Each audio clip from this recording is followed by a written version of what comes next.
It wasn't one big event. It was the small, daily moments that felt like they were chipping away at me. I didn't know what it was at first. Anxiety wasn't something I recognized in myself.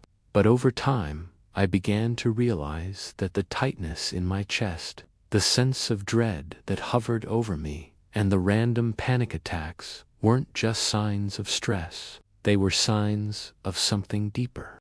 Anxiety was waking me up in the morning, shadowing my every thought, and leaving me exhausted, both physically and mentally. It wasn't just the big moments. It was the overthinking, the fear of nothing specific, the inability to focus, and the nights I couldn't sleep, even though I was so tired. I felt so isolated. Everyone around me thought I was fine, but inside, it was a different story. I wasn't living. I was merely surviving. There was one day when the weight of it all became too much to carry. I was sitting alone, just staring at the wall, when the thought hit me. This can't be my life anymore.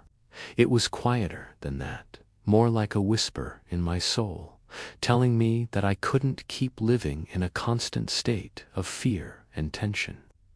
It wasn't a dramatic breakdown. I had been running on autopilot for so long. I was tired of just surviving. I wasn't living. I wasn't thriving. I wasn't even present anymore. So I made a promise to myself that day. I was going to take control. I didn't have all the answers, but I knew something had to change.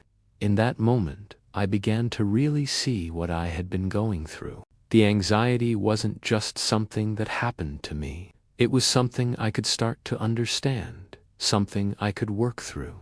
And that's where my healing journey began. Healing didn't happen overnight. It wasn't about a quick fix.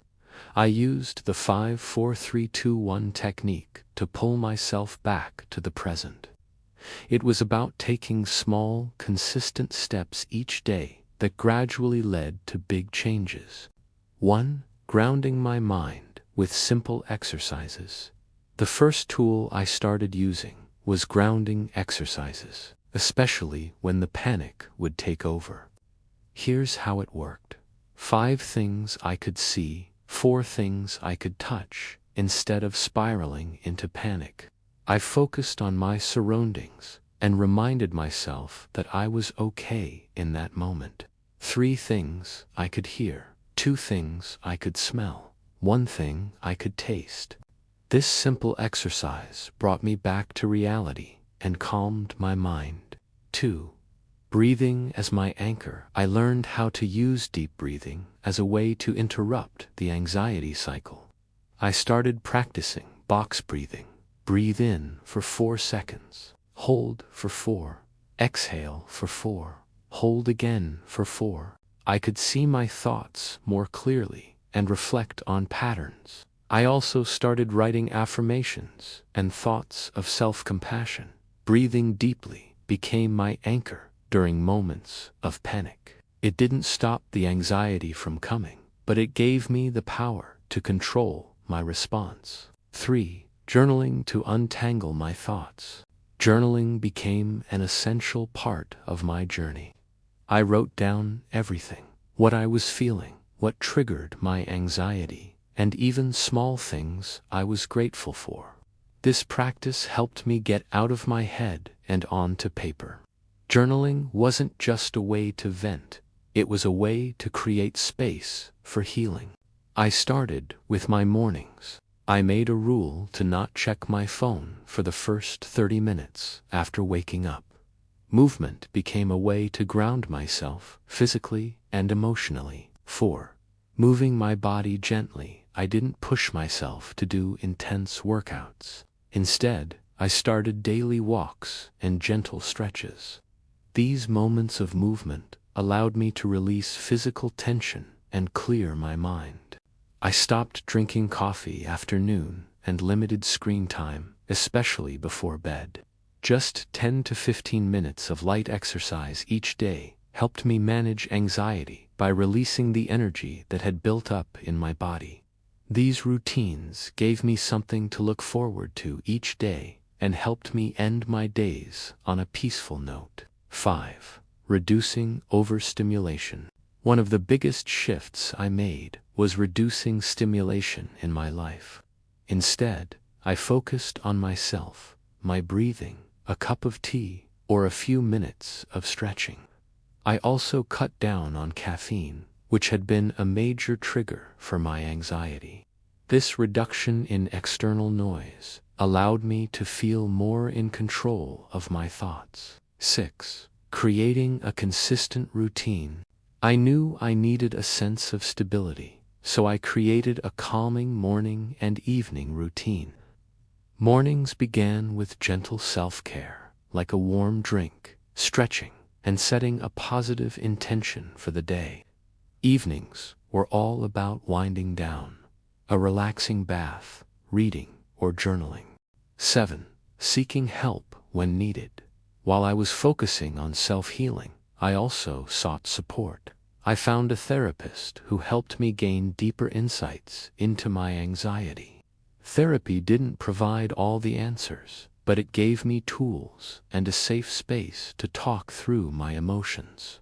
I learned that asking for help wasn't a sign of weakness, but an important part of the healing process. These tools were natural and self-led, and they didn't magically erase my anxiety.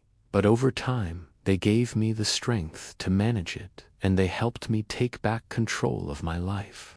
These were the things that really stuck and started changing my relationship with anxiety. When I look back at my healing journey, there were specific moments and tools that truly made the biggest difference. 1. Breathing exercises during panic. I learned early on that I didn't need to fear panic attacks. I could breathe through them. The most immediate tool that helped me manage anxiety was breathing. Whenever I felt the tightness in my chest or the racing thoughts creeping in, I turned to box breathing. Instead of letting my body run wild with fear, I reminded myself, I can control my breath. I can control this moment. This gave me an immediate sense of relief and helped me reconnect with my body. I'd say to myself, I see you, I hear you, but you don't control me. 2. Talking to anxiety, not avoiding it. Instead of trying to escape, I learned to coexist with my anxiety. Another breakthrough was learning to speak to my anxiety rather than avoiding it. Instead of panicking when anxiety showed up, I started to acknowledge it. This shift helped me stop fighting my feelings. It was empowering to realize that anxiety wasn't my enemy. It was just a part of me, and I had the power to manage it. 3. Creating safe spaces. Creating safe spaces at home was another key part of my recovery. I realized that my environment had a huge impact on my mental state, so I made sure that my space felt calming. I filled it with things that made me feel safe and at ease. They helped me feel more grounded and reminded me that I had the strength to face whatever came my way.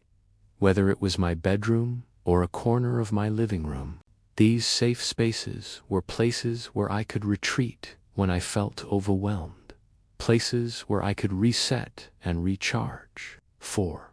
Practicing self-talk. One of the most powerful shifts I made was changing how I spoke to myself. In the past, I was harsh on myself when anxiety hit, thinking I was weak or unable to cope. But I started practicing positive self-talk. I am safe. I am strong. I can handle this. These affirmations became my mantra. Over time, this practice changed how I viewed myself and my ability to handle life's challenges.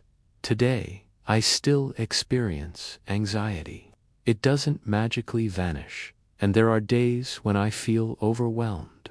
But the key difference now is that anxiety no longer controls me. I've learned to coexist with it, to manage it, and most importantly, to not fear it. I don't expect to wake up every day feeling calm and stress-free, but I've created a routine that helps me stay grounded. Instead of being controlled by panic, I now have tools to regain control when things feel out of balance. I'm not anxiety-free, but I am no longer afraid of it. There was a time when anxiety dominated my life, but now I know how to respond, how to care for myself, and how to find peace, even in the chaos. If you're watching this, struggling with your own anxiety, I want to say this: you don't have to be perfect. Healing isn't a race, it's a journey, and it's okay to take it one step at a time. Start with one small habit, like deep breathing or taking a quiet walk. You don't have to figure everything out at once. It's a slow, steady journey of showing up for yourself every single day, even when it feels hard. And you don't have to be anxiety-free to live a fulfilling life. You are not late in your healing journey. You are exactly where you need to be. Be kind to yourself, keep taking small steps, and trust that you are making progress. You can live with anxiety, and you can thrive. If you're in the thick of it right now, struggling to catch your breath in the chaos of anxiety, I want to offer you some words of reassurance. You are not broken. You are not weak. You are doing the best you can in a difficult situation, and that is enough. Healing takes time. It's not a quick fix or a magic pill. Every step forward, no matter how small, is progress. Even on days when you feel like you've taken 2 steps back, remember, healing is not linear. Your support can make a difference for someone else who might be going through the same struggles. You don't have to have it all figured out right now.